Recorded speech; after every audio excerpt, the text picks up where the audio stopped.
Kabaro, maayong adlaw. So niyata karon kabaro kay magkapunta sa baktin.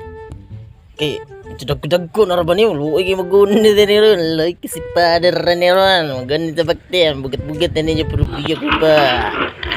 Yan sa ada kabaro. Ano, maglaki ano ka baro?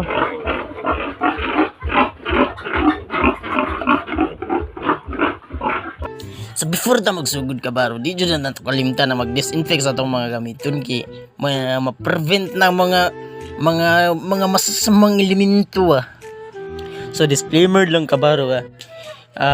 This is not performed by a certified veterinarian. So if you have a situation like this, duo lang niya mo sa inyong sa certified veterinarian kay atua kay based man ni sa experience, sa atong knowledge, sa atong kanang panigid sa palibot ba.